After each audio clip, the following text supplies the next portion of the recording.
afternoon, everybody, and welcome to Mad Realms Talking Skritt. I'm your host, Jim, and it's a big show today. We have the first End of Dragons Elite Specialization Beta event with the Virtuoso, the Harbinger, and the Willbender. We also have a patch for the main game that has a lot in it, which is kind of cool, that I completely missed because I was a little too focused on the Elite specs. But before we get to all of that, let me introduce my fellow host today. She is a team lead over at Virtually Interrupted. Say hello to Miko. Hi, everyone. I'm gonna go ahead and drop the Virtually Interrupt. That's not. Oh God, what is that? What is that? I copied the website and then I got just a giant string of gobbledygook when I went to paste that in. I'm sorry. And second, we have ZekrioX, who is here to answer the question, will it bend? You had to use that one. I absolutely had to use that one. It does. It does, unfortunately. It does. Whether good or bad, we'll see. We'll have to just see. So, I am super excited to talk about the Elite Specializations. However, there is some interesting stuff going on in the patch notes. Believe it or not, there's only two things that really stuck out for me. The combo fields and finisher skills.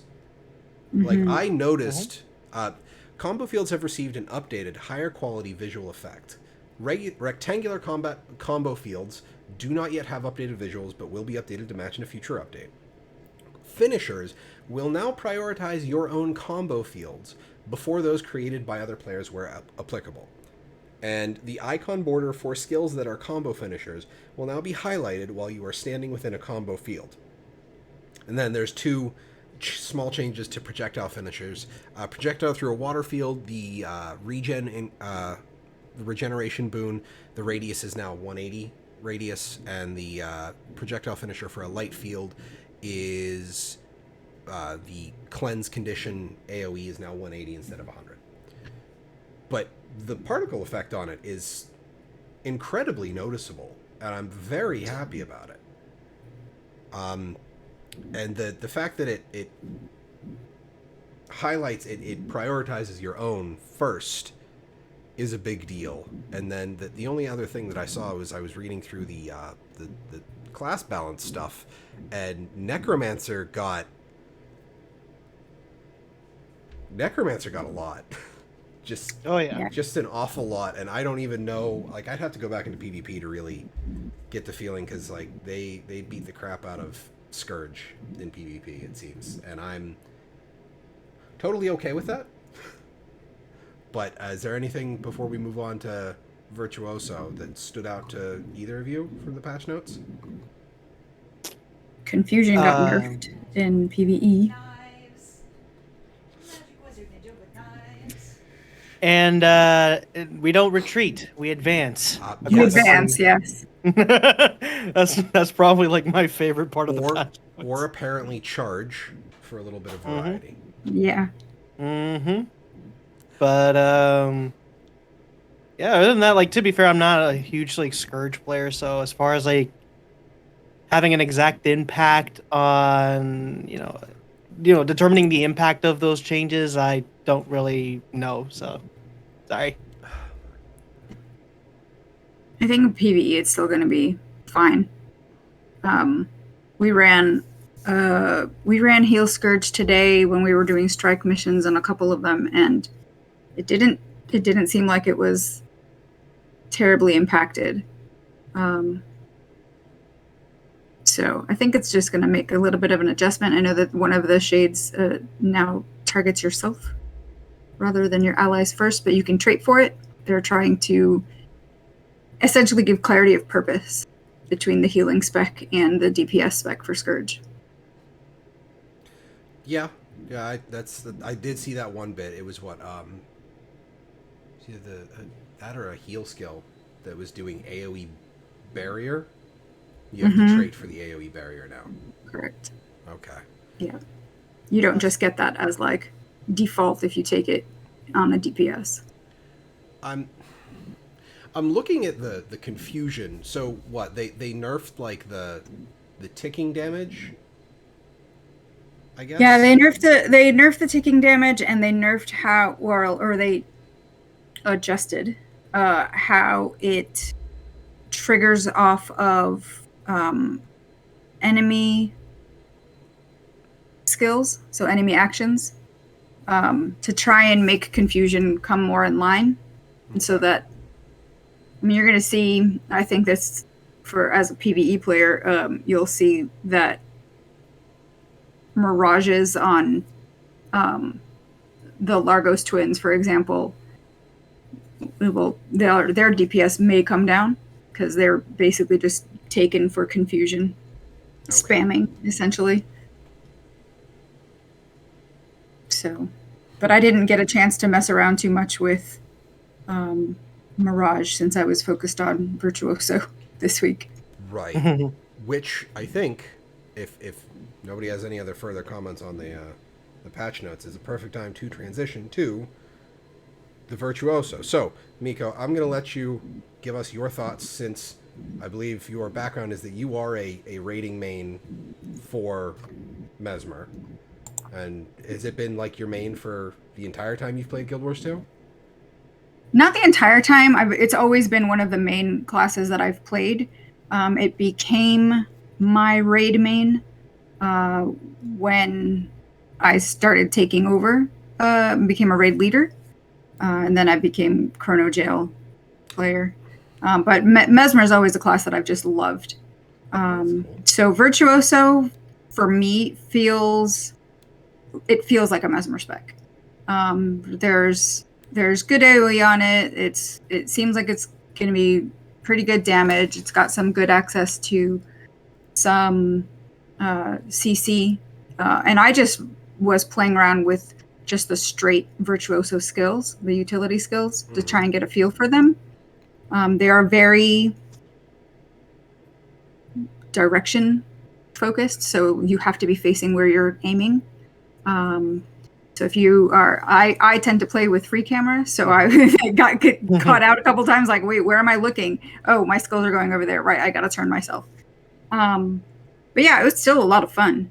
And I think that the animations on it in PvE, the animation skills across the board are slower than we might be used to from Mesmer. They are doing a lot of what I'm seeing, reskinning, taking old animations from other classes and giving them a reskin for these new classes. And so the Dagger 3, which is a really slow moving, it's essentially overload water from a Tempest, which is that slow moving field. I think that they'll like to make some adjustments on the speed of some of those skills to make them a little bit more meaningful. And you've got to get your timing right for some of the AoEs because of the slow casts that they've got from the cast time and the animations. Because we were running them in strikes today, and I was mistiming some of my AoEs, and the boss would move, and I'm like, "Damn it, stay still! I want to damage you." I'd imagine the elite is fantastic for boss fights, just because you can very regularly get them to stay in one place. Yeah, to just stay still, and then you can just fire them off. And if you can get some immobes on them, which some of the skills have, immobilize on them, you can at least combo that. So yeah, it's good fun. Well, that's good. I liked it so far. Just a couple of tweaks I think that need to be made to be brought up in line. So I wasn't leaning too hard into core Mesmer, just because I was trying to get a sense of what it'll do. And it's nice that the whole thing. The big change obviously is that the stocked blades, they don't disappear.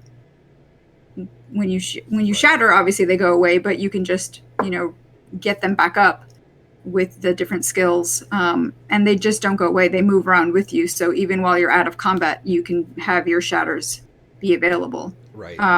Which is different.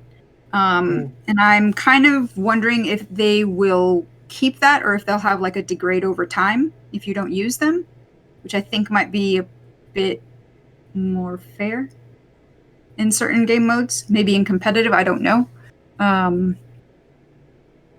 So yeah, I'm kind of interested to see if they will kind of tweak that, because it is kind of the thing that Mesmers just lose their clones. Right. So now I'll fully admit my experience with Mesmer is primarily pre-Heart of Thorns, when I thought part of the concept, especially with like a Condi Mesmer with like staff or something, leaving clones up to just kind of shoot off, like the strike damage isn't all that much, but they're still applying your conditions. That was Correct. I thought that was like a thing you would do, is you would leave the clones up, or the phantasms, because that was back when phantasms stuck around. Sure. Is that not a thing? Do you just like you get your 3 clones and then shatter immediately? Like you generally want to shatter, especially if your build is a shatter build. But you can also then just leave your clones up and to strategically shatter and to get that additional damage coming in from the clones. So, but if you're on a shatter build, you want to shatter as much as possible. You want to get your clones up, let them get their skills off, shatter. Okay. Yeah. So, which is a lot of fun. I love shatter builds. So having the blades up and having them stocked in line, it was great, because I'm like, right, I can just shatter my brains out here. Right. You can just go right at the start you of just a keep fight. going. Yeah. I don't know. I think I think I would prefer if they keep it that way, honestly, because I mean, to be fair, there's other classes that do the exact same thing where, necromancers, sometimes they just get life force before they go to a big event. So I think giving them that sense of, hey, this is like my ammunition, just need to refill before we move in. That preparation is kind of a cool thing to do, in my opinion. And honestly, I do like that as far as how it's presented. I like the fact that, okay, we can easily identify that is a virtuoso. So it's kind of a character Right. trait that you kind of identify a character like instantly. Yeah, So I kind of like that. I suppose in a player versus player situation, you see the Mesmer and they have the knives floating over their head, so it's not like you're gonna go into the fight being like, oh, I wonder if they're a chrono. Right. You right. can see, Exactly. you can see all 5 of the blades, so it's just like, okay, if they F1 me and I don't dodge it. And that's the thing. It's like virtuosos. When I went into PvP, and some of the streams that I was watching, virtuosos were struggling because the animations on their skills are so slow. People could just step right out of them, and then they were getting wrecked. So I'm not sure how effective Virtuoso will be in PvP. I know it was a lot of fun in World versus World, and we did some roaming and some Zerg play, and it was a lot of fun in that. But in PvP, we were doing unranked, so that's always yeah. Yeah. But I ran Harbinger in PvP because I was like, no, I've seen what happens to virtuosos on stream in PvP. Let's do this instead. Yeah.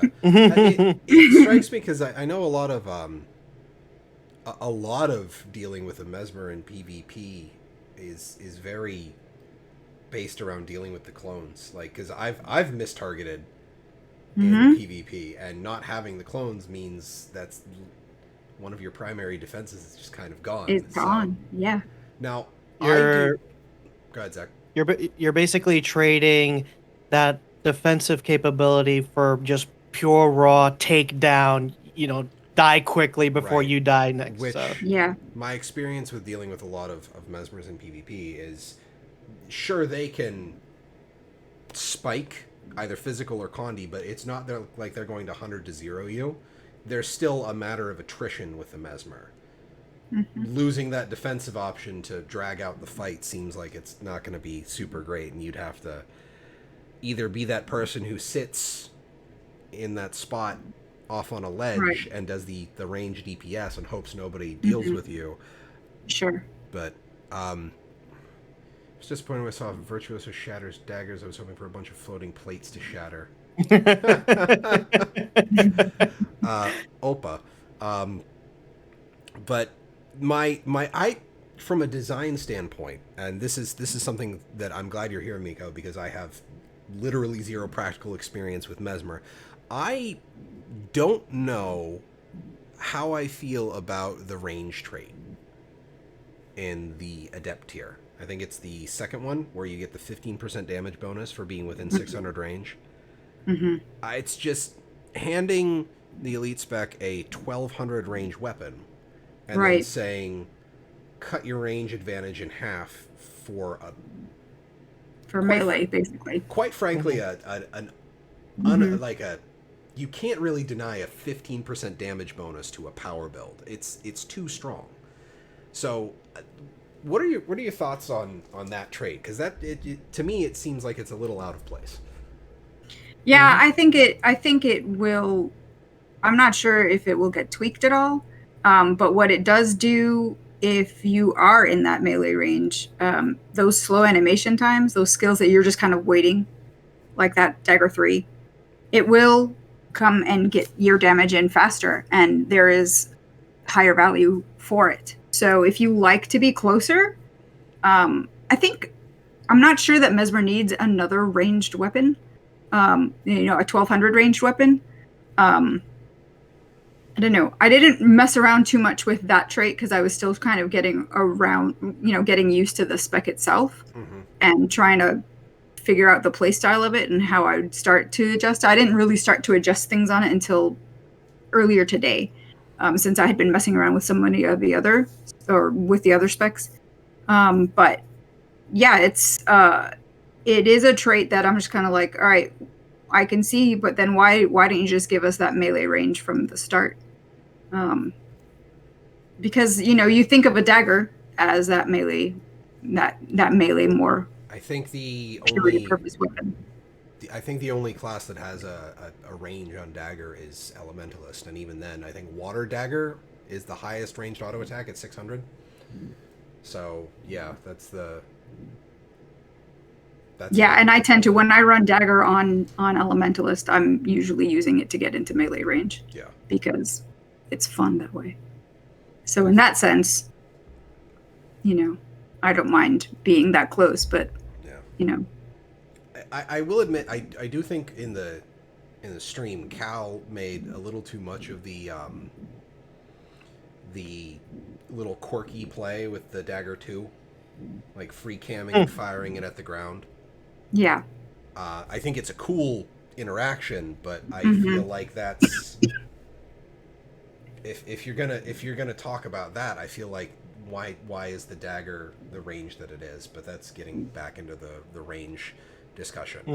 Yeah, I mean they could probably cut the range down to say 900 on the skills without the trait, and then bringing it into 600. Then you're not moving in. You're moving in a little bit closer, but I mean Mesmer's got other weapons that can go at 1200. Right. Because it's both staff and greatsword are 1200. Greatsword. And yeah, Netco, I realize if you go in closer, there's the risk reward thing. The risk reward thing, yeah. But I don't know that. I don't know that it's as risky because Mesmers have sword, main hand sword, and it's been such a strong weapon for such a long time that I think Mesmer mains would be used to that already. So I'm not sure that learning to take a risk that way is much of a problem, if that makes sense. I don't know. I suppose it's one of those things where it's like maybe there's a bit of a disconnect where they're trying to provide the dagger as like because greatsword is really more of a single target ranged weapon. They don't really have an AoE ranged power weapon, so now dagger is filling that. Dagger is that, yeah. But it kind of has to disconnect, like because I think that the specific disconnect is like here's a 1200 range weapon, get in close. Well, shouldn't you want me to use the dagger with the spec that gives it to me? So I think that's the point we're at now on Elite Spec 3, where we're the weapon and the spec traits itself aren't necessarily intricately linked. Synergize, yeah. Synergy. Because, like, Yeah. to me, you're talking about sword, and I'm like, oh, yeah, like, I would just take that trait and then just blink in with sword at this point. Because isn't it the 3 is now a blink as a virtuoso? Because I know it spawns the clone, and then you swap places with the clone. No, that's sword. That's sword. That's the sword. Oh, and the sorry. sword one got the sword got trait changed. So instead of blinking place with the clone, you would spawn a clone and then swap places with it. Now it is a shadow step. So you shadow step in and then you shadow step out. Oh, okay. Yeah, so that got changed in this patch. Yeah. So. Well, that's cool. It's kind of an interesting little escape skill now, to shadow step out with it. Well, I suppose that definitely enables the more assassin style gameplay that that Virtuoso is probably going to need in structured PvP for that.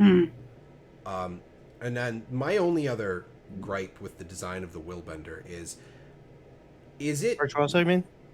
Why do I keep saying Willbender? I don't know. I really want to talk about that Guardian, don't I? Picking purple over blue. Yeah. It's all right. So, the Virtuoso, does it feel like, because it seems like they're very much trying to go with like power condi utility for each of the traits selections.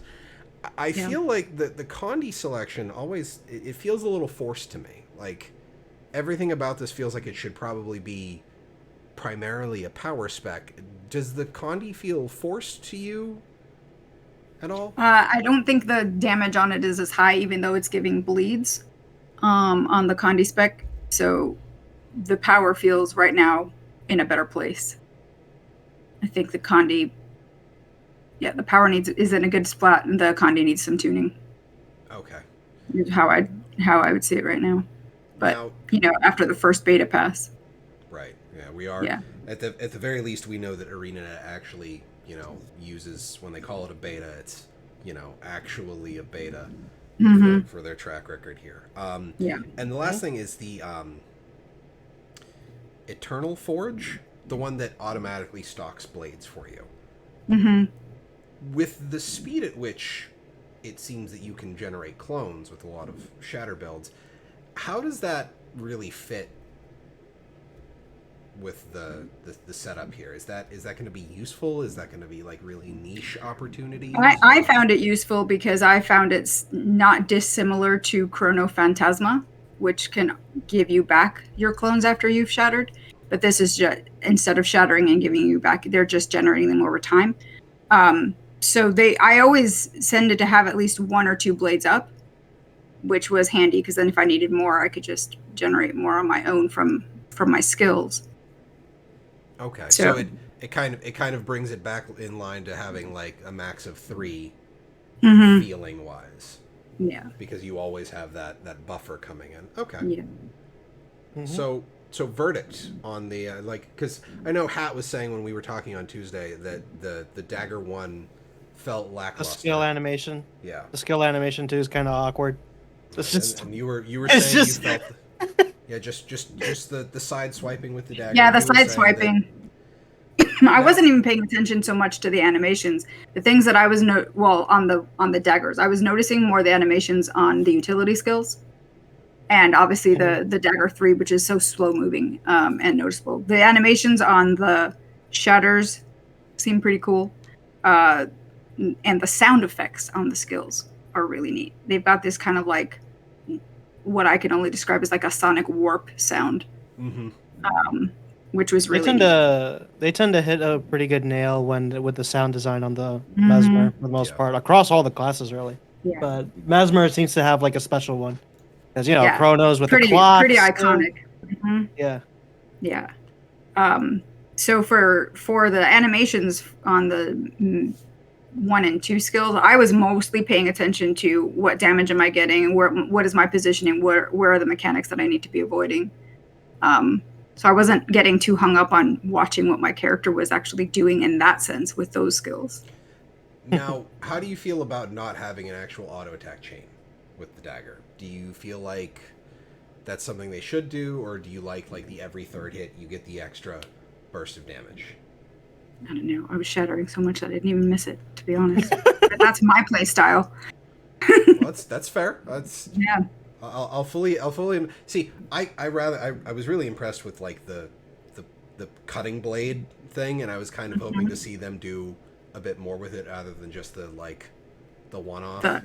Yeah. So. Yeah, I described it to somebody as like, if you're standing at 1200 range and you're throwing daggers, it's almost like you're shooting darts. Which is a little weird, but hey, okay, whatever. We'll work with it and see where this goes. Yeah, the animation on that gave me some nostalgic flashbacks to a game I played in my youth, Quest 64, on the Nintendo 64. I don't know if either of you have ever seen it, but there is a Windblade spell, and that is exactly what the Dagger 1 like particle animation is, except it's like white green instead of like the pink purple, and it just New Elite doesn't have an you're right, Netco. None of them have an auto attack chain because pistol on the Harbinger is just a shot, and then Willbender has the offhand. So yeah, you're right. Although if you hit the blade 3 times, you get like a combo attack. Yeah. So You're incentivized to try to hit everything you got on top of on the enemy. Is that now the one thing the skill 1 pierces, correct? I believe so. I would need to log back in to check that. So it was just I was wondering if the like if you hit 3 targets in a line 3 times, do they all proc the bonus damage? So sitting there free firing into a Zerg in WV. So good question. I would log in and check, but I can't do that anymore as the host of the podcast because my bandwidth can only do so much. Right, exactly. And just a little bit of to be fair, I'm sure there's a bunch of bugs that I haven't noticed because I didn't play much of the Virtuoso too much, but the one notable bug, the Scepter.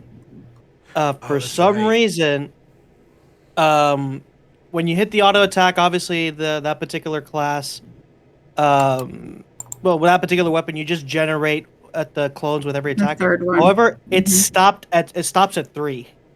However, the second one, actually, if you do the counter, it's fine. It gets up to 5. But it's like there's a stop gap somewhere during that, and there's like you can't generate any more with that, which is weird. Yeah, I remember you mentioning that when we were playing through that on Tuesday. That was odd, to say the least, but a little. They've been dealing with a lot of bugs this patch. I mean, like apparently us going into guild halls with the beta characters was a problem.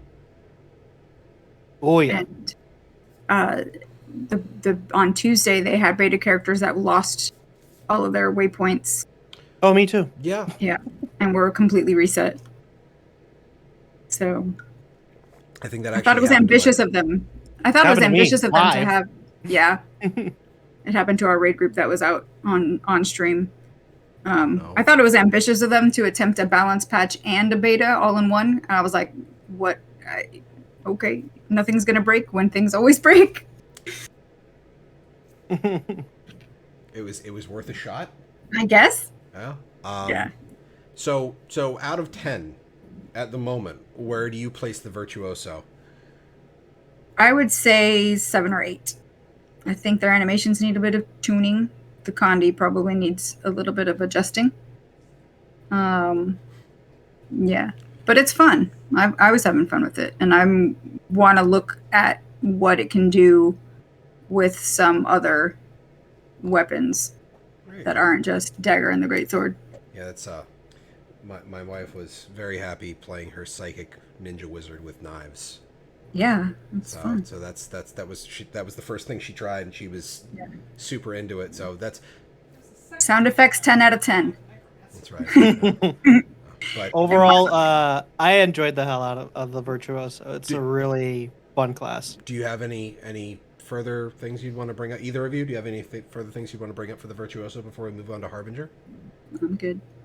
I'm good. Okay, so pinning that. Move on to the Necro Shooty Boy, which I would put up in my side panel thing, but I forgot to do the cameras for the side panel, so we're just gonna move on. Harbinger, Arlie was gonna do this bit, but she was feeling unwell and is feeling better, and it was not the plague for anybody concerned. She doesn't have a plague. So, but it was just a cough, and talking on stream for an hour and a half probably wouldn't be a great idea for her to do right now. So I spent an hour beforehand on the stream reacquainting myself with the Harbinger in the raid testing area. I took the default build because I had just created the character to mess with. I changed Death Magic out for Soul Reaping and doubled my DPS with the gear that they gave me from like 3.2k to 6.4. And that's with just not even doing anything with the utility skills. It was still all elixirs. And that's Condi damage. That was with all the carrion gear that they gave us at the start. I was worried at first about the HP issues from Blight. I had forgotten that Necromancers were the high HP per point of vitality light armor class. And when you have close to 35k HP, you're fine. You're really, you're good. You're good. Well, you see, I'm looking at that and I'm like, wait a second. I have vitality gear on both my Elementalist and my Guardian, and I don't have that much. Yeah, and it's just, and I'm like, oh right, I play the other two low HP value classes. Right. Okay. Yep. But Harbinger, let's start at the top. We'll go pistol. Talk about the pistol first. The auto attack on it is fine. I didn't get to go into a PvE scenario where I could really mess with the bounce or the piercing shots from the two. But they're chunky. Like, they're good hits even on a Condi damage spec. So the power coefficient is solid. The stun, the 1 second stun on the 3, it is an AoE stun. It is going to be absolutely bonkers in PvP. Because I was watching, Jebro was doing a few videos, and he was doing a 2v2 near Waterfall, I want to say, on, that's Legacy, right? Yeah, I think so. Yeah, because Forest is, that's Legacy. So he was at Waterfall on Legacy. It was a 2v2, and his one teammate was down, and one of the enemy opponents was down. And the opponent that was up came to res, and he's just like, pistol 3, and then goes to res the person his that friend. was down. And it's just like, wow, because like, not only did you stop the person from resing, you also stunned the person who was downed. So like, there's a lot of like area denial on the Harbinger that I really feel like in PvP is kind of their thing for the Necro at this point, is area control and denial. The pistol is good. I have, again, a few issues with the power and Condi balance, similar to what I had with the Virtuoso, but I'll get to that when I get to the traits.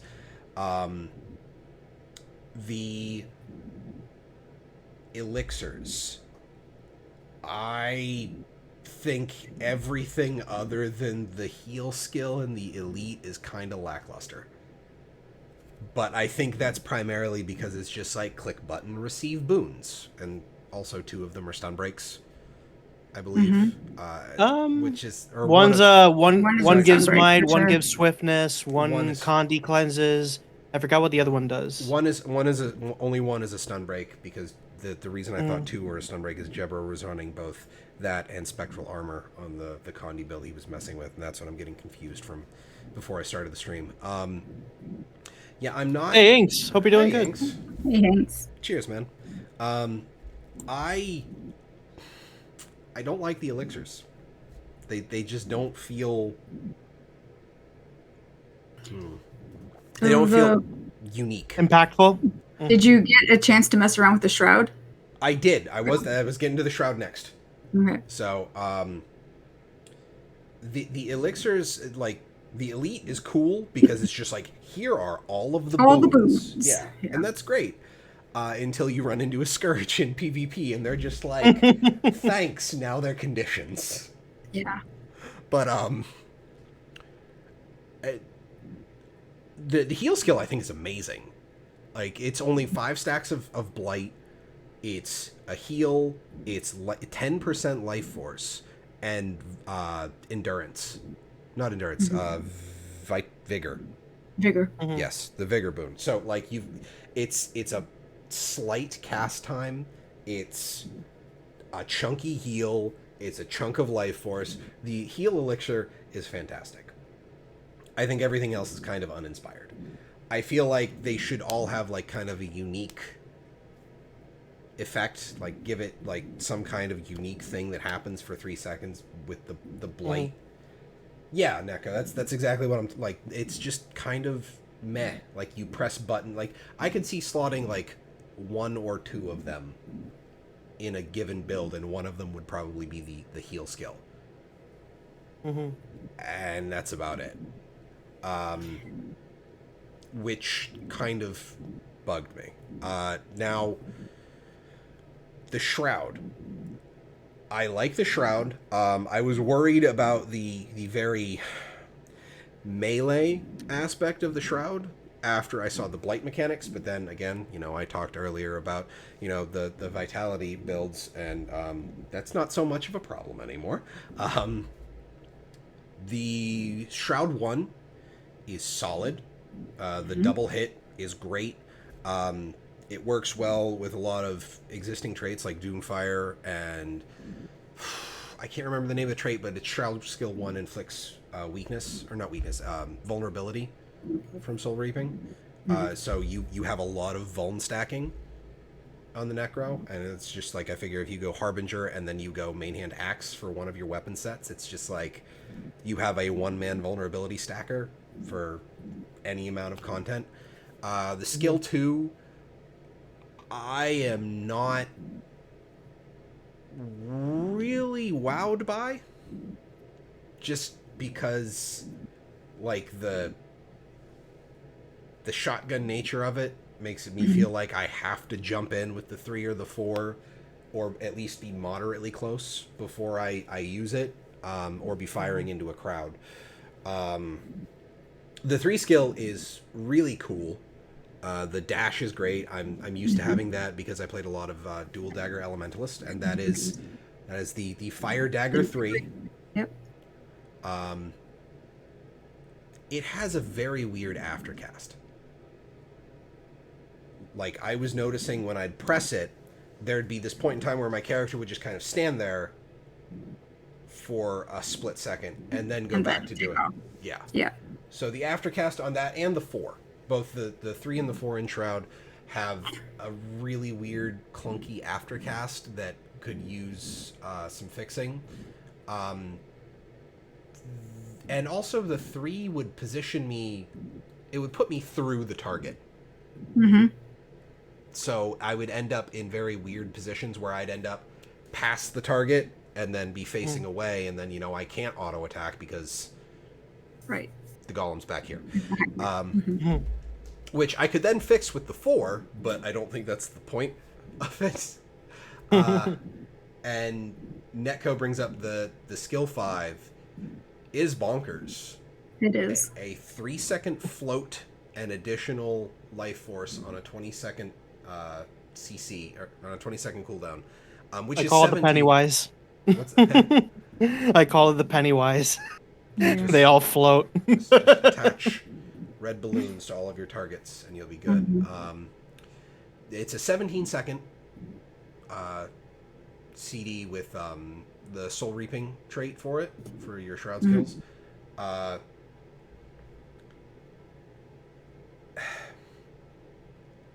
I had issues with it where it just wouldn't go off sometimes. The float? Yeah, like not even the animation, like the cast animation would happen, but I would get no damage, I would get no particle effect, nothing. Like it would go on full cooldown. And like I even the number of times I went to hit it and I like took my hands off the mouse and keyboard just to make sure that I wasn't like doing something to interrupt it. But even if I was doing something to interrupt it, it should go on what, the 5-second standard interrupt time is I can't remember what the standard interrupt time is now. But and it would just be on full cooldown. It was weird. And finally the traits. I love the master tier. The tier 2 with the vitality converters.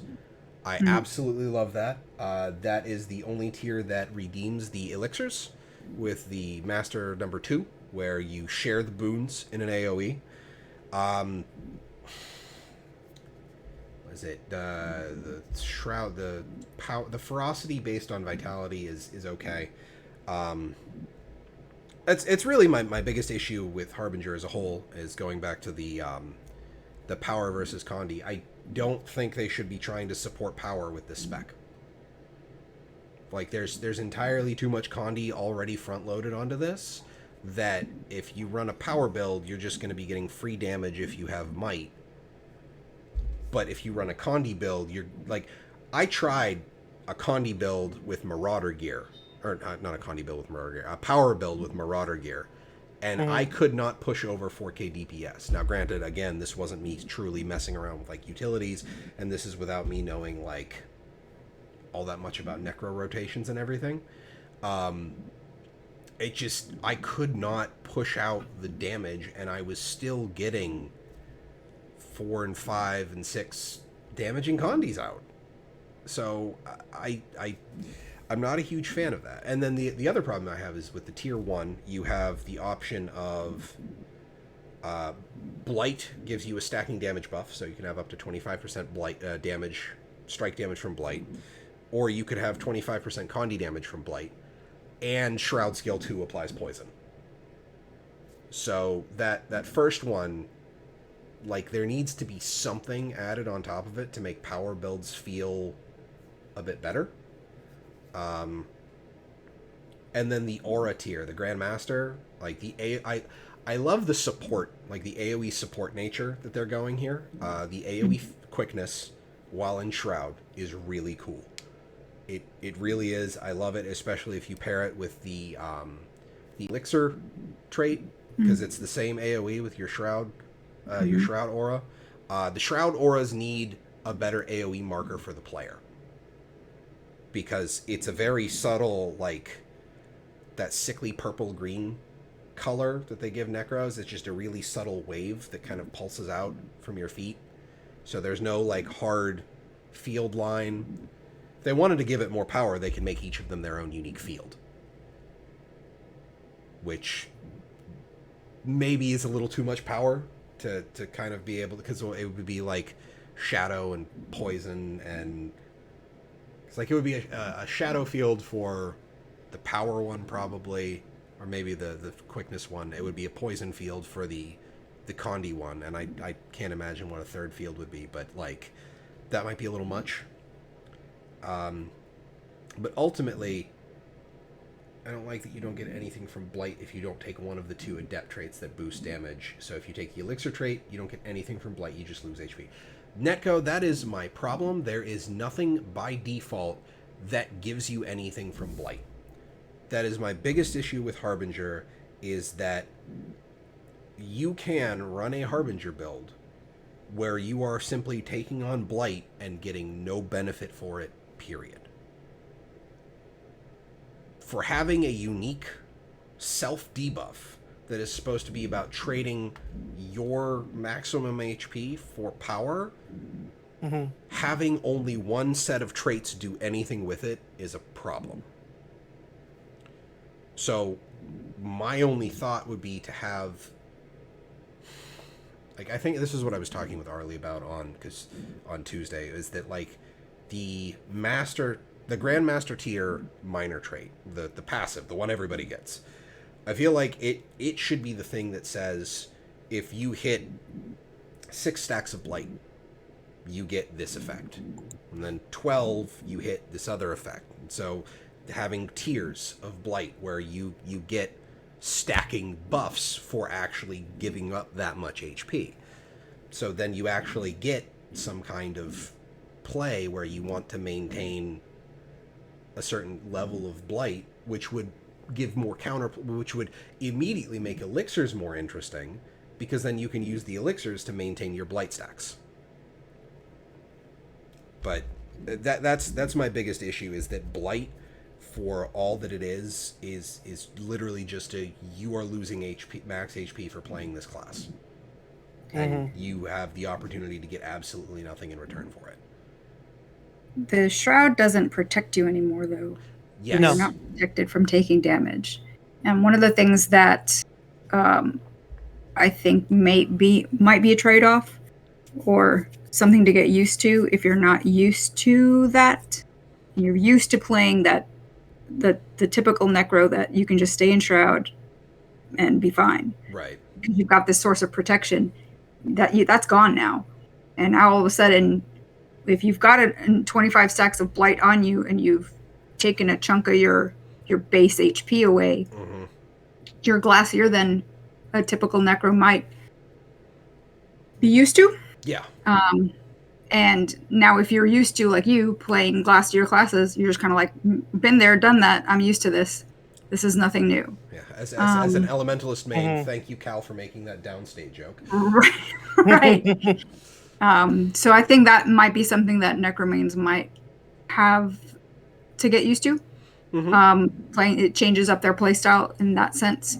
I was finding it difficult to get blight on me if I wasn't taking at least a couple of elixirs, even from the weapon skills, because nothing else, even with trading, nothing else was really giving me blight. Well, I think applying enough blight so that I could be incentivized to stay in Shroud longer, which is what they essentially are wanting you to do. They want you to stay in Shroud longer now.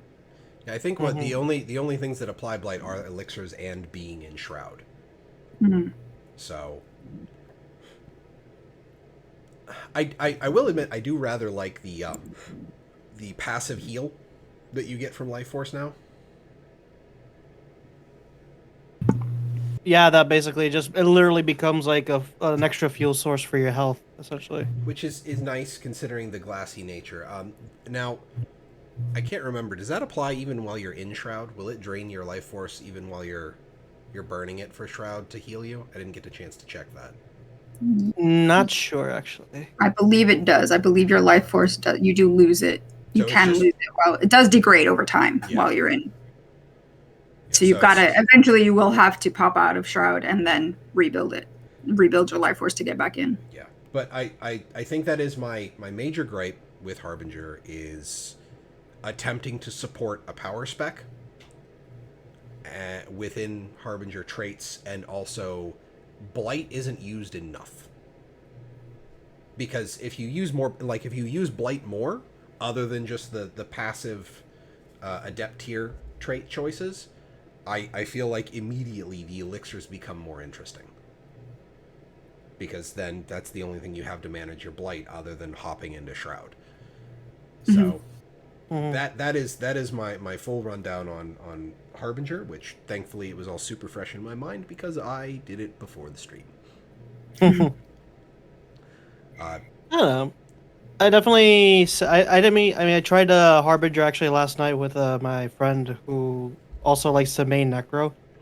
As far as the PvP sizes, quote me on this, I'm not exactly a PvP expert or anything like that, but I tried running like some builds here and there, switching out certain elixirs and stuff, and I like that. As far as like, I've been able to make a very interesting build where it's literally just stun city. It's all about, hey, how's I use the Shadow Fiend to get that extra stun. I can trade either the Flesh Golem for the Omega Elixir. I forgot the exact name, but you can interchange it between them because, hey, you can either just buff yourself more during the fight or just get a little extra stun. Pistol 3 is freaking nasty because, come on, it's literally a stun on a weapon skill that recharges pretty fast, surprisingly.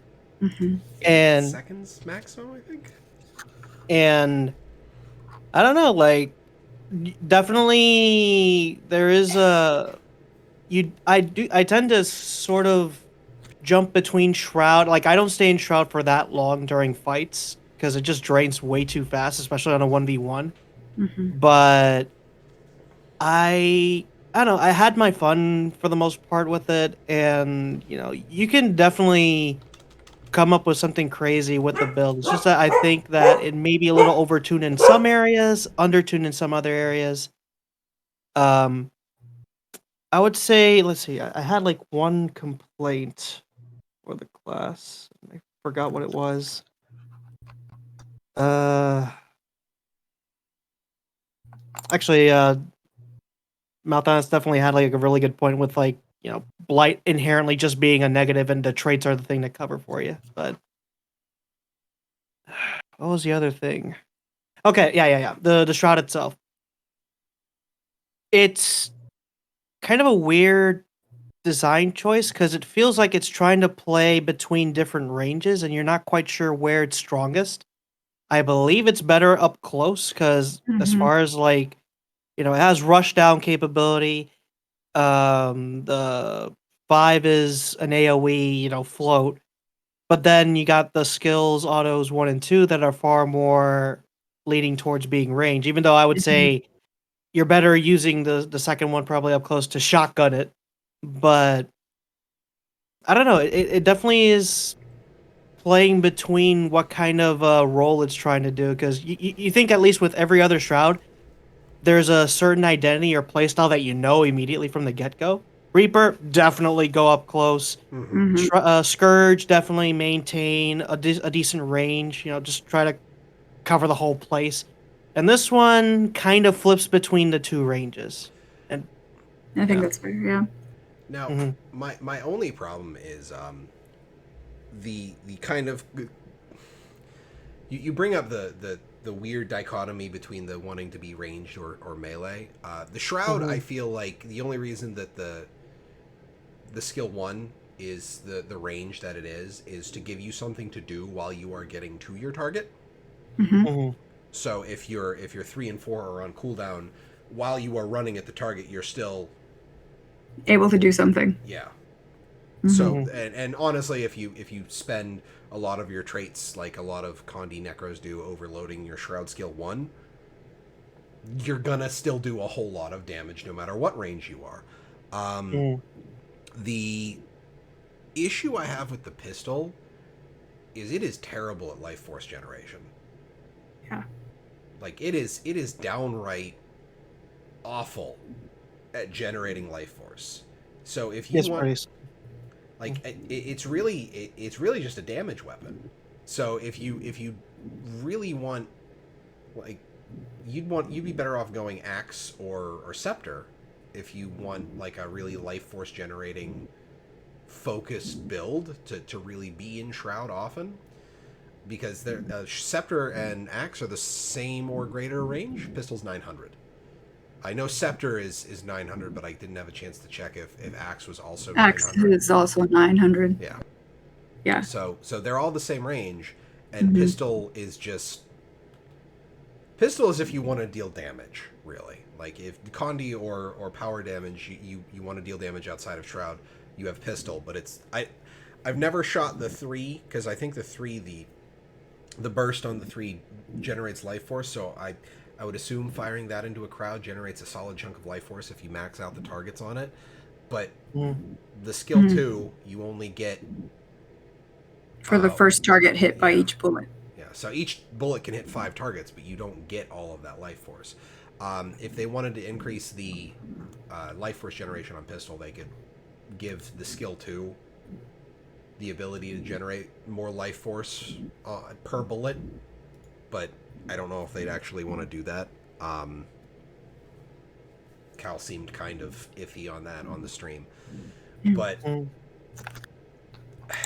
I think Harbinger is rough. I think that the core, like, for my to cut this to get to Willbender before we end up having 45-minute talk about necromancers in the middle of the show here. The thing that it is definitely lacking, I think, is more focus on what to do with blight. Because the second you have more blight integration, like I've said probably 7 times now because I have a problem with repeating myself, you give more blight integration, elixirs are better. Secondary, my issue is that the trying to support both power and Condi specs, and that's about it. I think pistol still fills a decent niche for necromancer. I don't have a problem with it. It's very weak on life force generation compared to other weapons of its range class.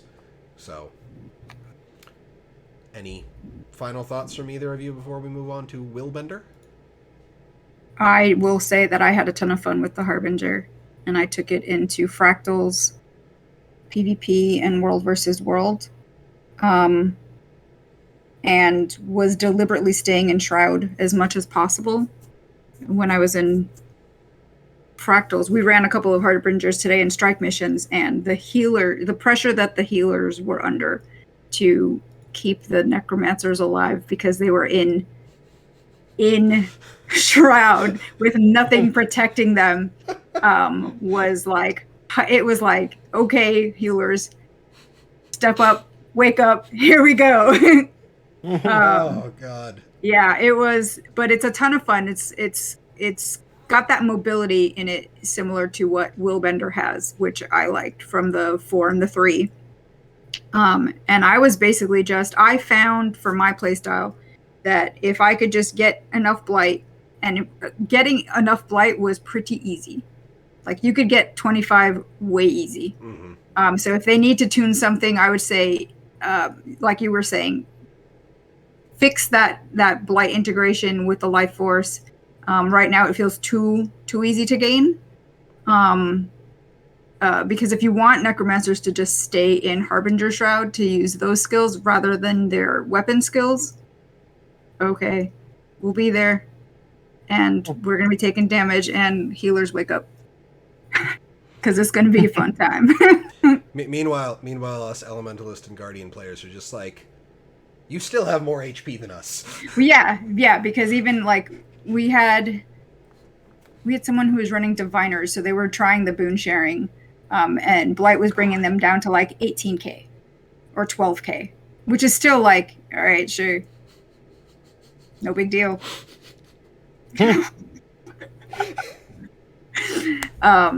Like, if you're used to playing that low, then okay. I think on my full celestial gear on my elementalist for my second gear set, I am at like 15k HP. Mm-hmm. Yeah. So. Yeah. And we were talking about reusing animations. Shroud 4 is Vault. Is the Vault from the Daredevil? Yeah. And the 3 is the reused from the, like you said, Dagger 3 on Elementalist. Mm-hmm. Yeah. Which I think is fine. Like, yeah. I think both of those. It's fun. I'm in love with the 4 because of how low a cooldown it has. Yeah. Like, giving kind of. Oh, God. No, I was going to say, and the 5 is the float from Gravity Well, but it's just instacast, which, Chronomancers are like, why can't we do that? Because ArenaNet doesn't love you, Mesmers. Apparently. Well, it's the only class I'm aware of that ever had a trait just flat out disabled in PvP. Yeah. So. Mm-hmm. But, Zek, do you have anything further? Or are we good to start your section?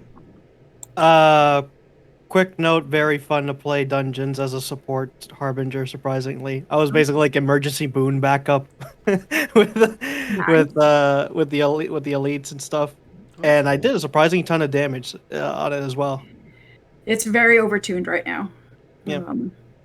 In PvE. Dude, thank you. I'm going to be using that for the... I hope it works. I'm going to use that. So while I go into the background and add that as the final thumbnail, do you want to give us your rundown on the Harbinger? I'm doing it again. Willbender. All right, so let's knock it down a peg. So what is the Willbender? It is essentially Guild Wars 2's answer to, hey, you want extra mobility? Here you go. And my god, does this thing have a ton of mobility. The fact that all the F1, all the F skills are in fact just different types of mobility as it is. Um, and not to mention there are also some of the utility skills also provide a ton of movement as well. It is just crazy the amount of mobility that you can do. I still think that maybe thieves still have a decent advantage, at least comparatively, but not gonna lie that it is very fun to just move about, dash from one opponent to the next, um, going around circles, dodging like champion animations as they try to attack you and feel like, nope, you can't touch me. um, each of them is definitely oriented to different ways to approach. F1 is definitely all about offense. F2 is more of an escape. I use it more as an escape. Mm-hmm. F3 is another kind of engage because one of the trade-offs as far as like the F1s are concerned, the virtues, is that they no longer have a passive ability. Instead, you activate them as you use those F skills in general. And depending on the traits that you do, of course, you can enhance it as best as possible. Um, Moving on to the weapon, the Offhand Sword, which it's okay for what it is. I like the F5 being an engaged skill as well. The F4 is sort of it's very like a lot of people are immediately gonna jump in. That's Revenant skill, isn't it? There's a lot of parallel with Mm-hmm. the sword on the offhand sword being very similar to how Revenant handles its stuff. Albeit possibly a little weaker comparatively, because I believe if I remember correctly, Revenant's skill sword 4 is, other than the double hit, it also does a immobilize, I believe. Shackling wave, yeah. Yeah. Yeah, and I would say for what it can do, I think it definitely needs a little bit more of a buff, because I just don't feel like the F4 is as impactful as it could be. Um, I would almost say, just to justify it, turn that into skill 5 and just increase the damage in a higher cooldown. I believe maybe just a bit of a change.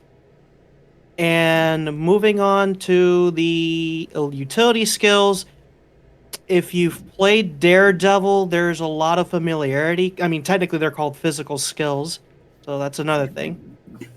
And some of these are very interesting. Other times I feel like there's others that feel like they either are not as good, or at least in the circumstances that I've been using them, they're not as effective as they could be.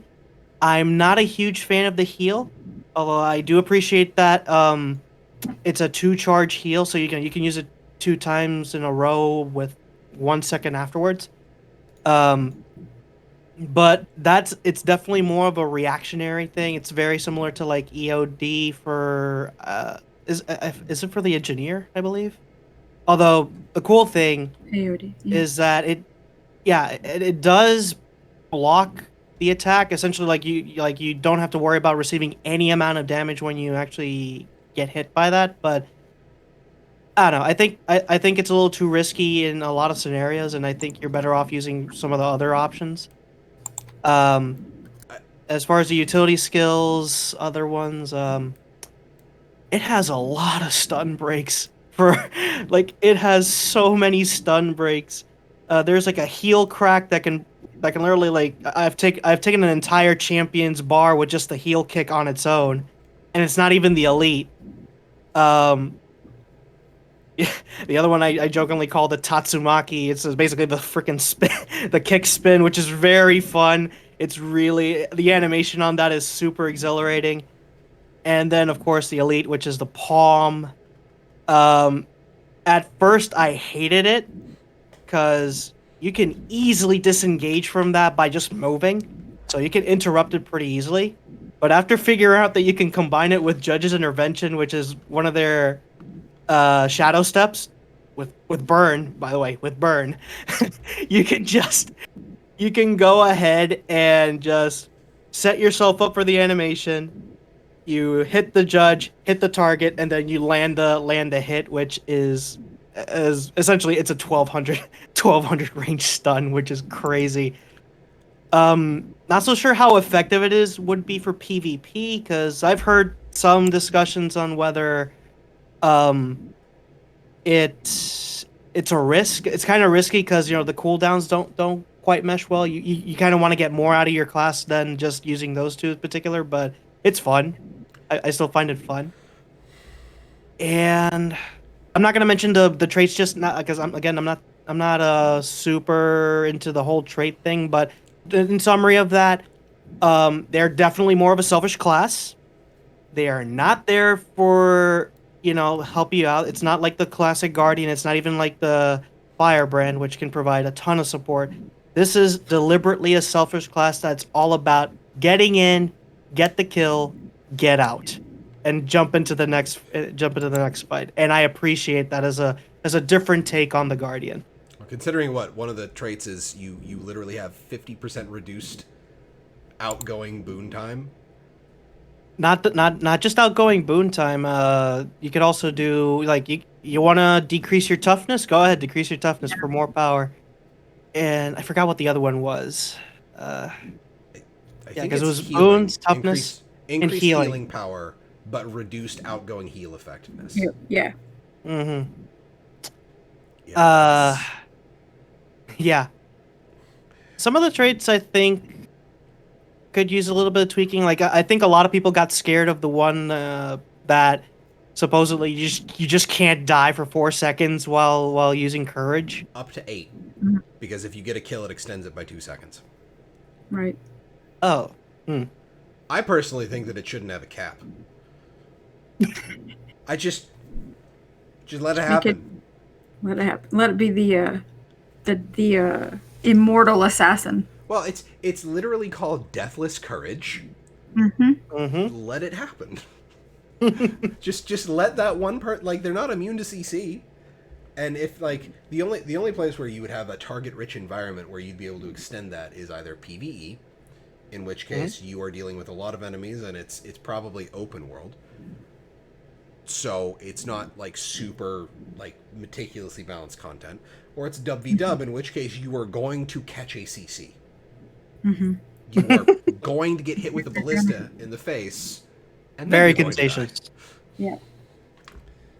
But yeah, I would say that's both its strength and weaknesses. It does sacrifice a lot of its survivability to a certain extent for that for that strength, for that ability to just rush down and kill things quickly. But I think out of all of the elite specs currently being tested, it is probably the one that needs the most tuning, because I just feel like the damage output isn't as strong as it could be for certain areas. I've tried some in PvP, and unfortunately, I just died too quickly. I mean, I'm not as skilled as maybe some other players, but it is definitely a thing where I just don't feel that the payoff, or like there's enough payoff for what it can do, for what it's supposed to do.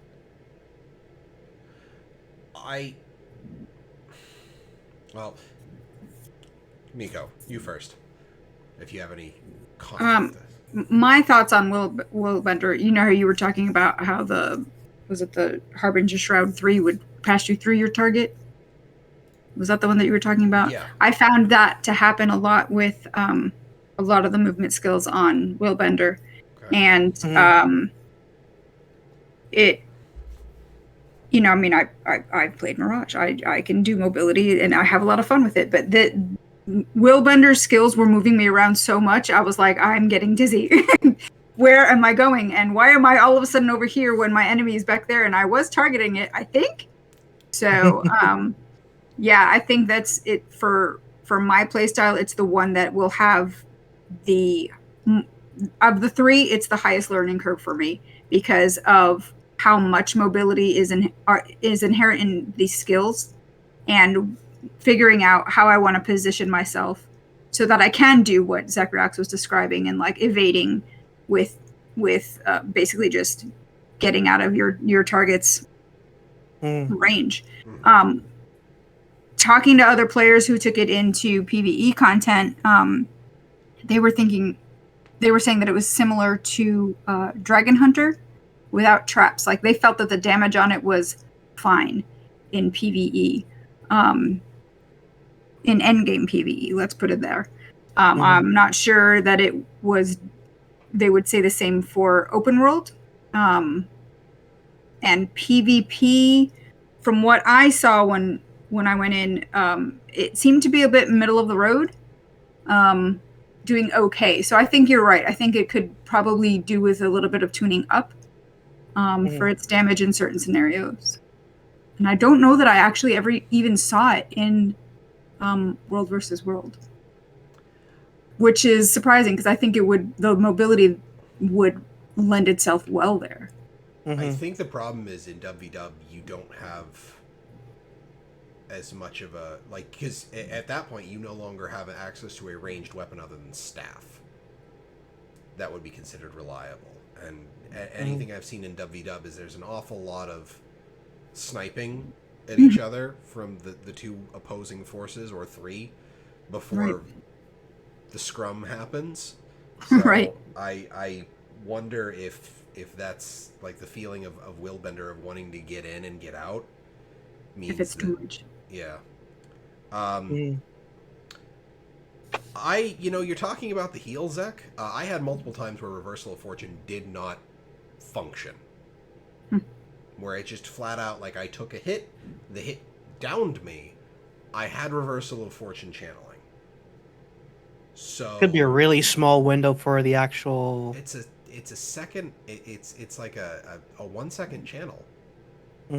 So it's not like it's a real like it's supposed to last the entire like you click the button and the next hit you take is supposed to get flipped, but I just felt it was. Well, unless of course. Oh, go ahead. I wouldn't be surprised if it was a bug. Yeah. Yeah, but I sit here and I'm like, wait a second. Why would I take Reversal of Fortune when Shelter exists? Right. Yeah. Because that just blocks for the entire duration of the channel instead of just one hit. Plus you get ages. So. Yeah. So I just like Reversal of Fortune is cool, but unless like if you want to make it like if you want to double down on that, maybe also have an attack tied to it, to have like a counterattack thing involved. I mean that'd be great. But that's the only thing I could really imagine, because otherwise Reversal of Fortune is just a worse Shelter. Imagine if it was like a shadow step, like another shadow step. Like if you get attacked from range and you heal, boom! Now you're back with a decent chunk of health. You shadow step to the target that procced it, which that might not be a great thing because. How often, like, what if you use it to block, like, something in a raid that is an entity that is outside of the arena that, like I don't know, what is it, Wing 1, the pirates at the very end, where the cannon fire is hitting you. Oh, yeah, and Sabbatha. Sabbatha. I wanted to say Saida, and I'm like, that's not the right... That's not the right boss. That's not the right S word. But it's just like, yeah, so now it's just like, oh, send the Willbender, and the Willbender looks at the cannon and is just like, ha! Blip. They don't have to do, like, the jumping. I had a weird thing happen with one of the Shadow Step skills on Willbender that I procced it, or I hit it, and it launched me up onto a ledge, and I was like, is this where I was meaning to go? Because isn't that like a line of sight thing that I can't even do that as like to blink up with a Mesmer? What? Yeah, so I think some things are a little bit... a little wonk, yeah. A little wonk, yeah. Yeah. That was... So, Heal Crack, which is the 2-charge... Is it a stun? I can't remember if it's a stun or a daze. I think it's a stun, yeah. But still, like, my God. It's amazing. It's a ton of CC for the Guardian, and I love it. I have no problems with that. Whirling Light, the Street Fighter move that Zek mentioned, is Tatsumaki. heel crack or heel crack. I don't know, Inks. It doesn't do much damage, so it might be the first one. Heal with the 2 E's. Well, You literally give them the boot. Well, considering the PvP balance with power coefficients, it's probably the first one in PvP. Right. Actually, this just got me thinking right now. I'm surprised that they get that as just a typical utility skill, and then the Berserker just has a headbutt that operates the exact same fashion, in a way. There's riders where it gives you full fury, and I think with the other traits with rage, like you get a bunch of other stuff with it. So Okay. So it's not as strong, but still strong. It's strong in its own right. I say this as a person who played an awful lot of Berserker during Heart of Thorns for PvP. The headbutt was tons of fun to use then. But the Whirling Light, I had a really weird bug where normally it's a fairly, I want to say the AoE on it is about the AoE of a default symbol, but sometimes the AoE would be half the size. And so would the particle effect. So I'd go to hit the button, and it would just be a tiny little blade of, little tiny whirl of light, and it was just funny to watch. But is the Whirling Light a whirl finisher? Yes. Oh, okay. I was like, wait a minute. It is a whirl finisher. The stun break that they have, that is the backwards roll into the leap finisher, because it's a flip over skill after you use it. That's fantastic. The one that I did not also like, a stun. Also a stun, yeah. The one I did not like was flash combo, which is the shadow step in. You get the 3-hit combo off, and if you land all 3 hits, you can shadow step back to your original location. Yeah. I felt like it missed more often than it hit as like an incidental. Like just basic enemy, like maybe it's definitely going to see more use in PvP, but it was almost useless in PvE, which I think out of all of the physical skills is fine. It was more useful than Reversal of Fortune. So it is what it is. Heaven's Palm I don't think is going to see a lot of use in PvE. Personal opinion. It really doesn't. It feels like it's definitely more suited for PvP style content, because literally the way it's designed is you single out a target, that guy gets knocked down. If anybody just so happens to be around it, they got knocked back. Right. It's and I like it, but although I'm not so sure how strong it is for at least bar breaking, comparatively. Well, it has a set value, since it is a 3-second stun. So, along with Heel Crack and Heaven's Palm, I don't know if, like, on raid bosses, if we're going to end up seeing, like, Willbenders be like, hey, bring Heaven's Palm. But, like, I still think you're going to see... Bane Signet be the thing. Bane Signet at Heaven's Palm Heel Crack. Like, Yeah. a one-man show. Right. But... you got to figure, like, what's that do gimping your damage for everything else, but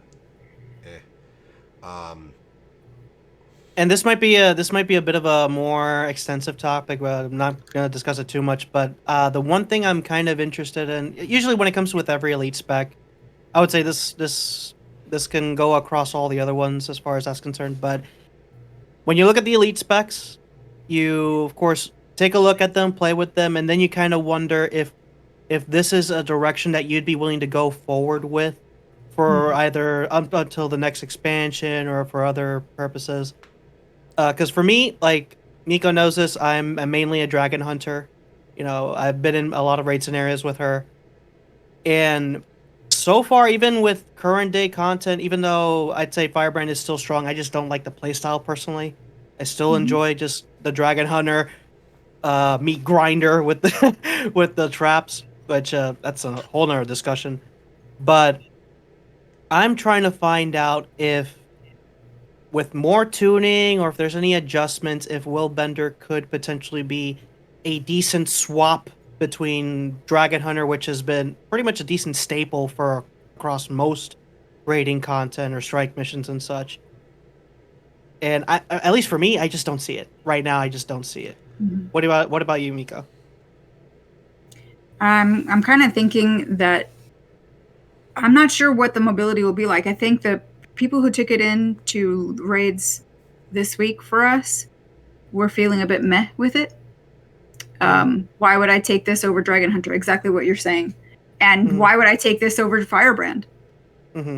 Because, Firebrand is insane with the Condi damage, and obviously it's a really good, strong support. So how is this any better? I don't know that they'll be switching away from those two for that end game content, at least. Especially like just the incidental damage alone on a Dragon Hunter with 25 stacks of might, just from having the passive up from Justice. Like, yeah, sure, you're not built with Condi damage, but you're still getting the chunks of Condi damage from might stacks, and you're just getting that free extra damage, and Willbender just doesn't have that. So I think this is going to be primarily a PvP spec, like SPVP conquest stuff. And I don't think that's a problem, because it will give them a bit of a release valve, I think, to let them nerf other Guardian specs in SPVP. To be like, hey, if you want to play a Guardian and you don't want to, like, you if you want to do damage in SPVP, Willbender. Otherwise, like, your damage is going to be filtered into these other niches for Dragon Hunter and Core and Firebrand. So, like, no more Hammer Guardians rolling in and knocking you around and dealing a crap ton of damage. And the number of times I've been just utterly destroyed by a Hammer Guardian, and I'm just like, what even was that? I never like, it was one of those things where it just felt so cheesy that I didn't even want to look it up to figure out what it was, because I would see it once every few weeks. I would die to it, that's when I would see it, but it was just like, okay, whatever. Zach, earlier you were talking about the Offhand Sword 4. I feel like the second hit, if you land the first, needs to be more impactful.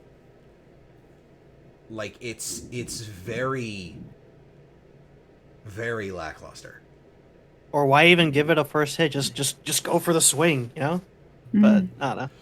Well, I understand them trying to, like, isolate the damage where, like, you have to get the first hit off and, like, to extend the cast time of it to, like, increase the risk reward of it because you're standing still for it. I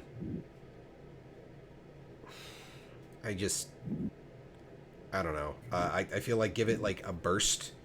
Give it a larger AoE than just the path of the sword. So that's going to be a weird look whenever you use that along with, like, a scepter. Like, scepter with offhand sword is like, because you do the double swing down. It's just like, thonk. Thonk, thonk, thonk. Bonk. But I think the one thing that I kind of... Now, this is... They have the lethal tempo, the stacking damage buff that they get from using their virtues. And the default trait that they give you is the one that comes off of Justice, where it increases the duration of Justice after you use the F1, and then it reduces the time on lethal tempo, but increases the damage potential of it. That is a thing that I have less issue with, like, because I know, like, because it was the thing that I was thinking about when we were talking about Harbinger, is like, I'm harping on about Blight not being very integrated into the kit. But lethal tempo is literally only integrated off of the virtues, and it's literally just, here is a percentage damage buff. But I feel like it is relatively small. Like, I think the difference there is the damage bonus is relatively small enough, because I think it's only, what, 10 to 25? Like, it's a relatively small damage buff that you can manage there. It's like 10 or 20%. And So 3% damage. 3%. 6 seconds. That's right, and then you can the trait ups it to 5%. Maximum stacks 5. Yeah. So you can go up to from 15 to 25% damage, but you have a lower stack time on it. Oh, and the thing they did change with it is the stacks don't fall off individually. It's like once you increase a stack, it refreshes the full duration of the stack. So they really want you to be cycling through your virtues constantly. I still, however, feel like people are going to take Phoenix Protocol because Guardians with Alacrity is going to be interesting.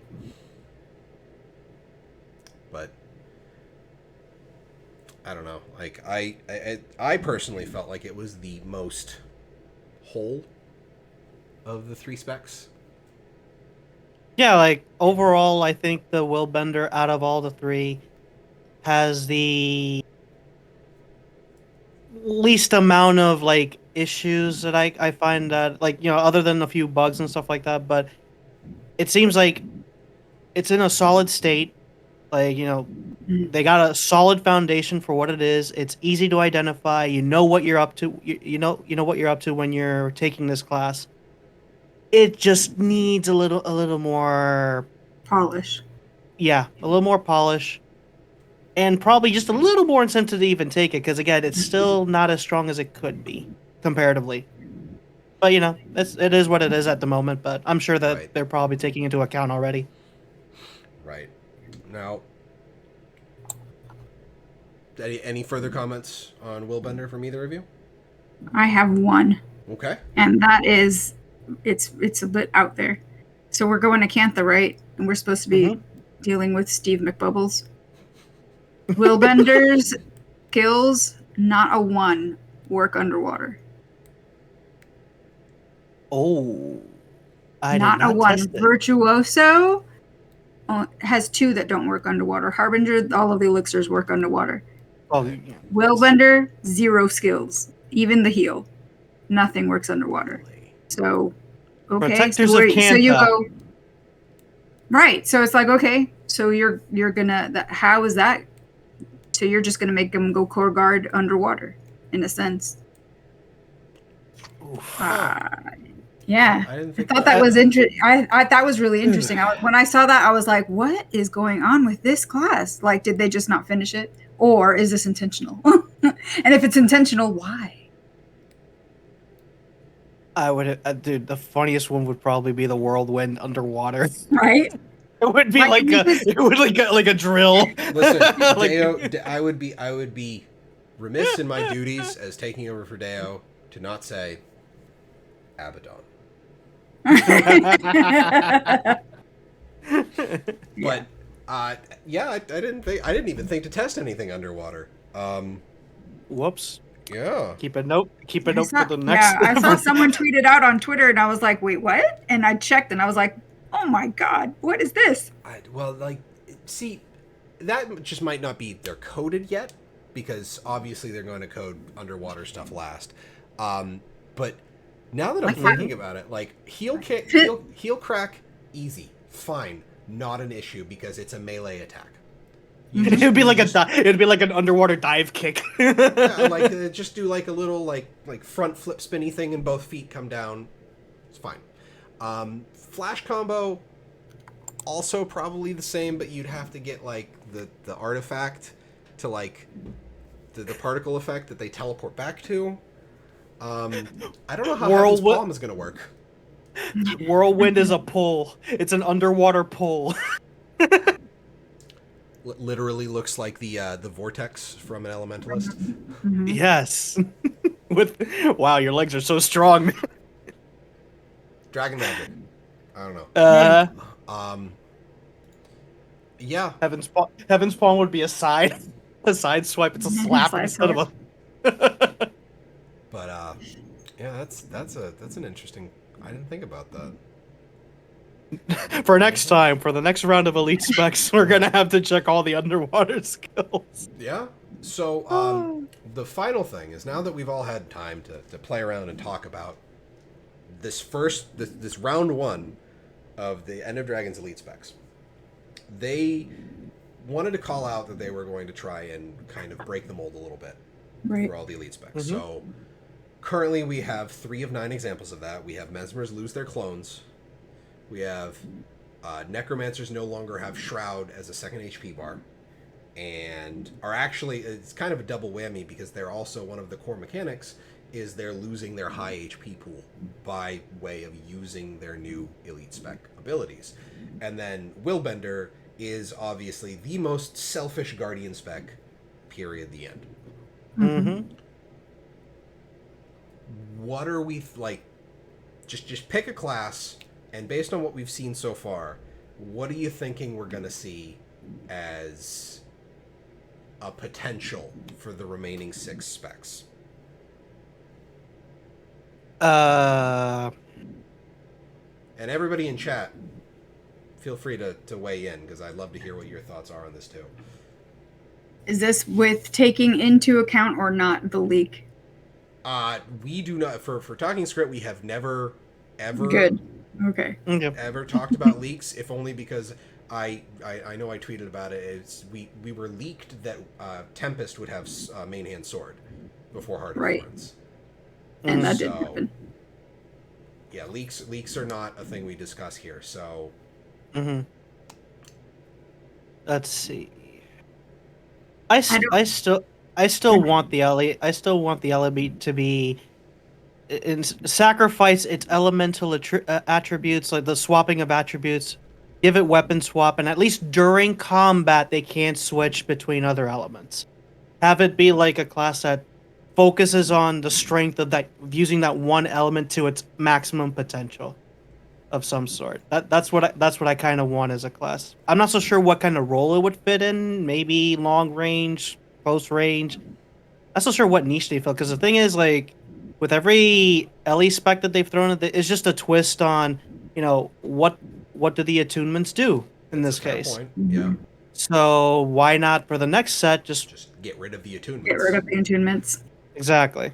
Have them pick 1 or 2 at most. My personal favorite twist on that was always just give weapon swap, but you are now a wild magic elementalist. Like you just use, so you would get a whole, they'd have to redo literally all of the weapons, but how many weapon sets are the, how many weapon skills are they creating for elementalist anyway? Like, especially if they give us a main hand.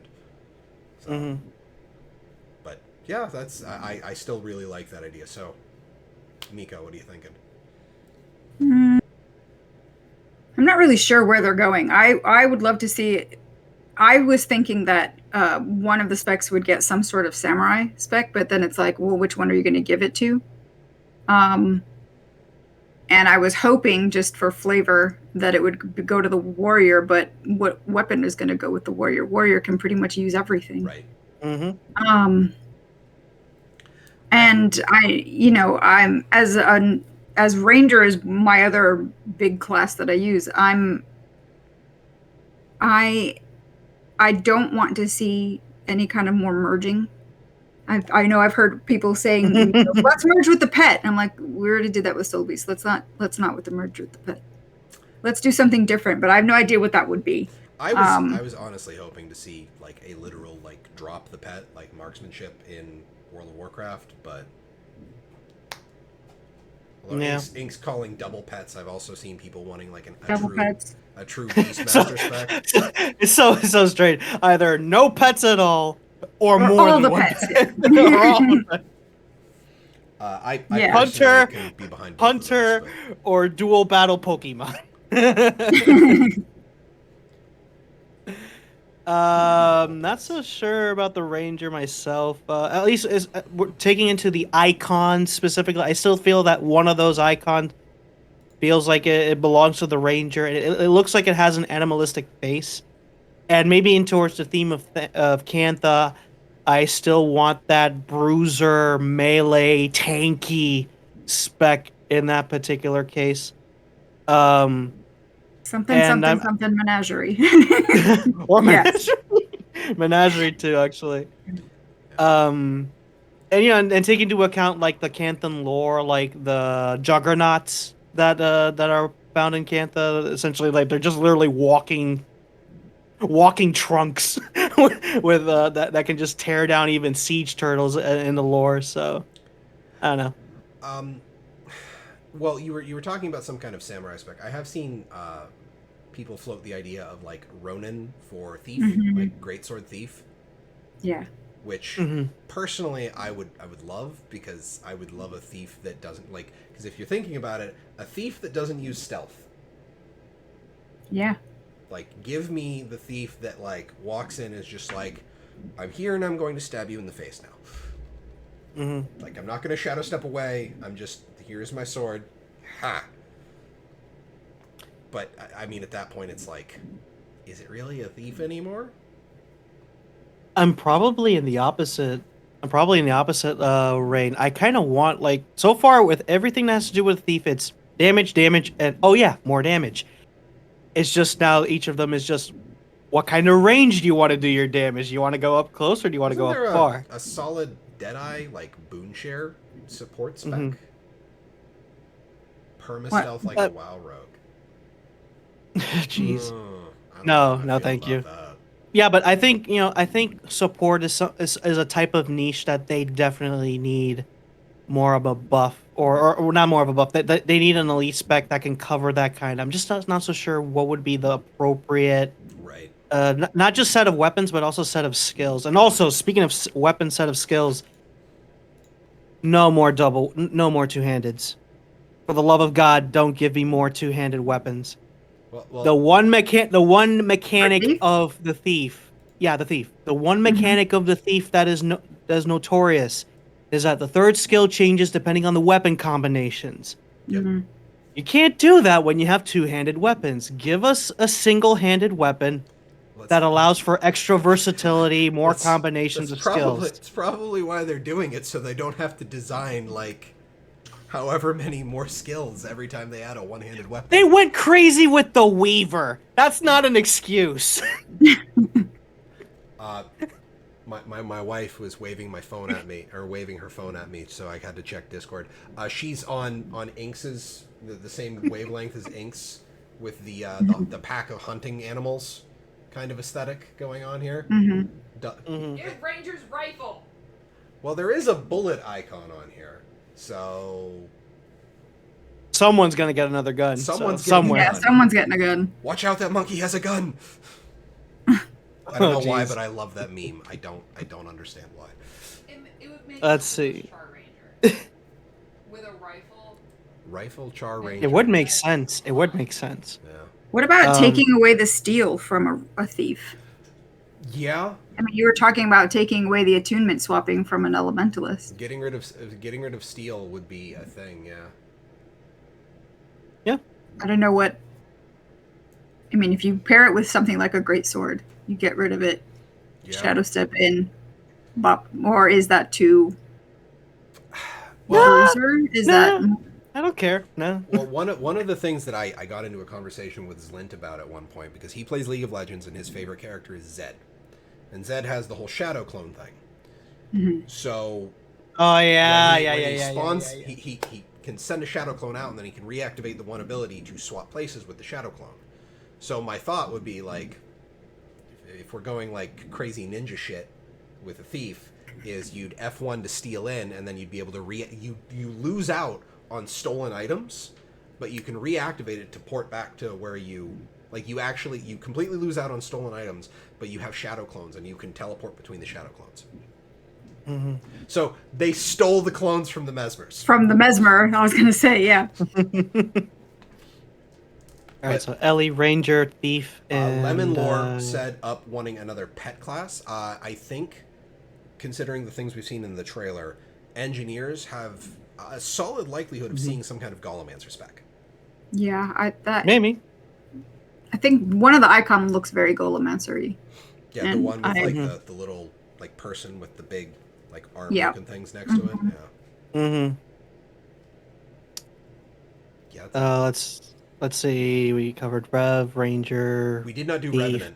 We didn't do. Not Rev. No, sorry. I was thinking something else. Ranger. I was thinking. Yeah, Rev. Revenant and Warrior. What do we think for those two? Because we talked about like maybe giving that samurai to the thief. Yeah, because it can give. They can easily give Samurai to the Revenant too, but I'm just kind of wondering what legend are we talking about? Well, if we're talking about like altering the class mechanics in a way that we have not done yet, locking Revenants into a single legend. Make them That'd be be able to tough. choose? 'Cause- Well, it would have to be their F1 would have to be like just a skill that like every legend would also have a unique skill. So instead of swapping, you just hit F1 to activate a unique skill that your elite spec gives you access to from that legend. So like if you're a Shiro, you do like a giant summoned jade blade that fires out from you or something like that. And then that would also, well, Gift talking about Summoner Rev, the other one that I know a lot of people talk Master like, Togo Ritualist. well, Yeah. I that's a way to do it. Yeah, I know me and Deo talked about it last week. We were hoping for Abaddon as a legend. I know, Cantha. too strong. Why? but Master Togo as a legend, as a ritualist, yeah, that would be a really great way to get the ritualist in. Mm-hmm.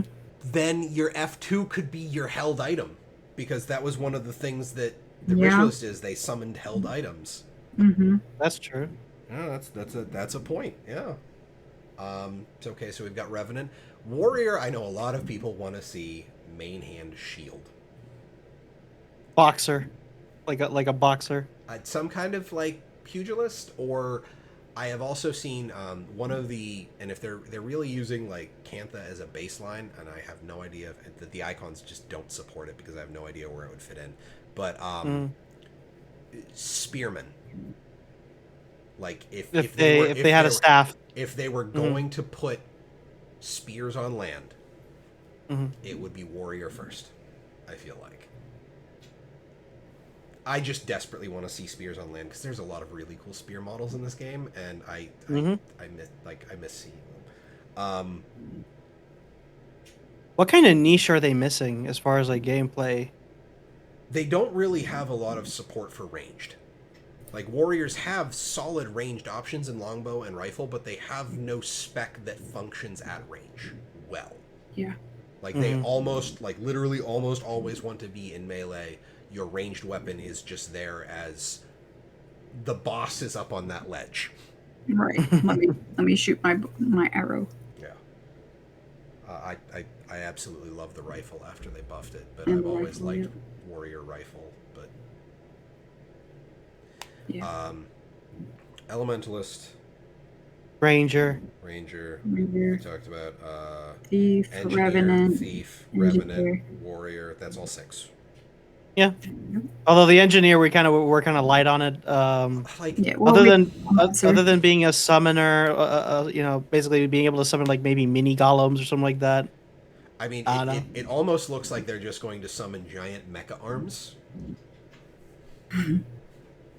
It has transformations as elite skills, as utility skills.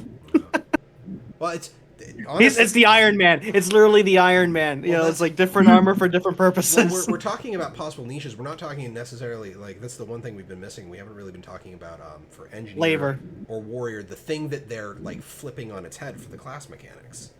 So That's like true. for engineer, it's the tool belt. Get rid of the tool belt.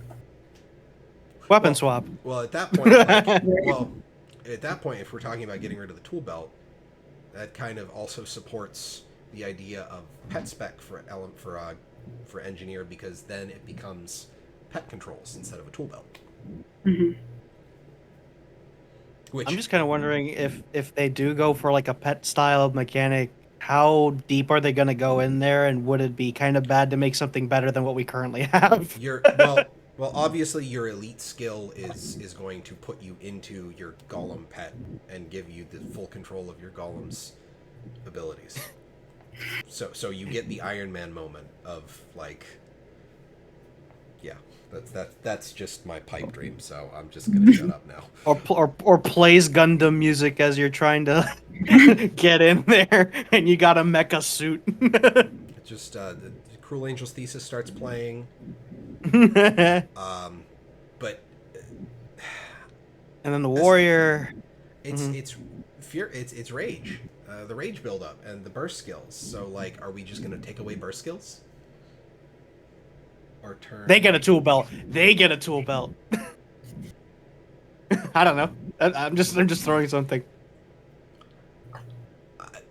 Actually, I mean, like you're saying, like if they could get like a more purely support, let's not do support shouts or anything like that, but a pure support build.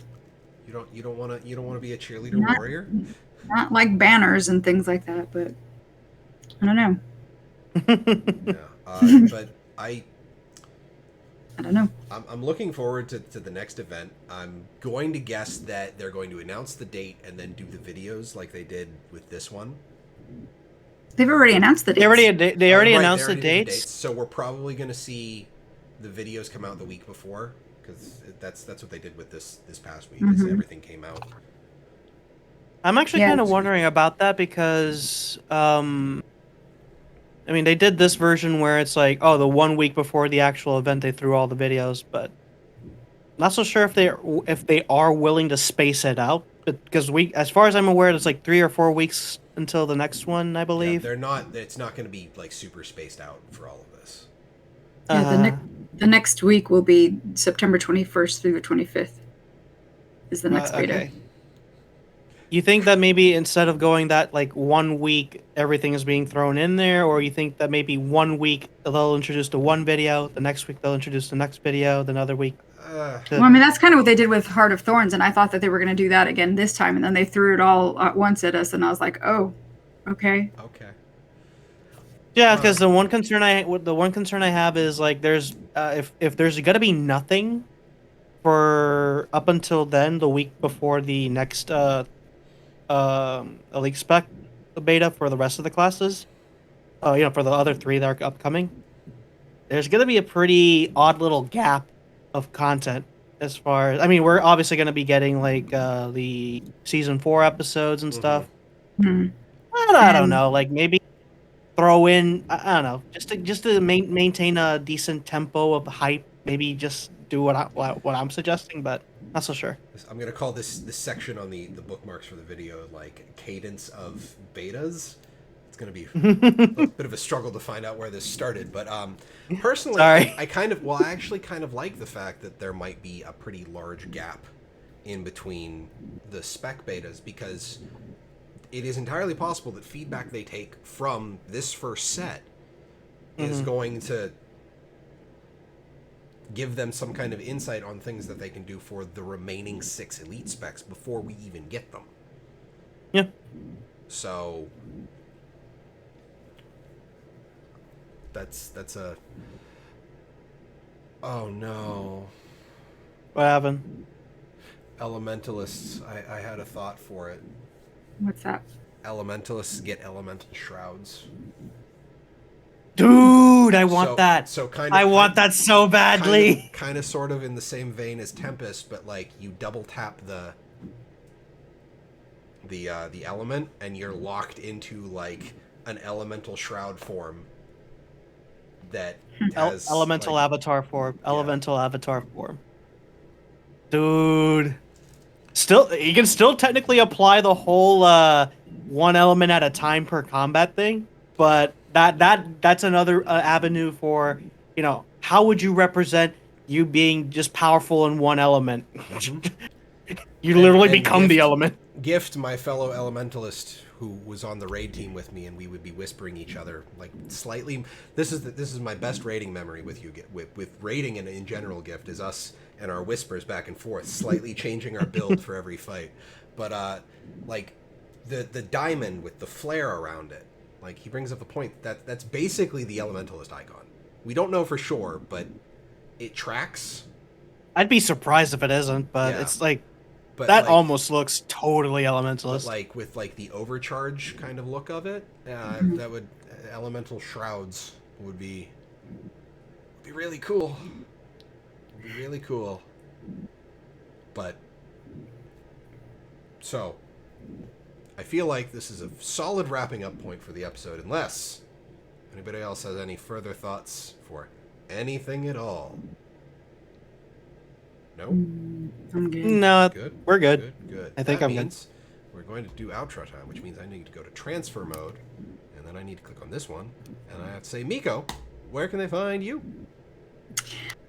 The good people can find me at twitch.tv/inkysticks or twitter.com/inkysticks. You can also find me at virtuallyinterrupted.com, twitch.tv/virtuallyinterrupted, and on Twitter we are at vinterrupted. Awesome. And Zek, where can they find you? You can find me on twitch.tv/ZekrioX, where I do, see some variety of streams, but definitely lately I've been getting a Guild Wars 2 kick as of late, so you're going to be seeing more of that in the later months. And you can also follow me on Twitter, where either, I'll just make some comments, follow through anything, retweets, just the typical thing you'd expect from Twitter. I don't use it as much as most people, but yeah, you'll see me there sometimes. Awesome.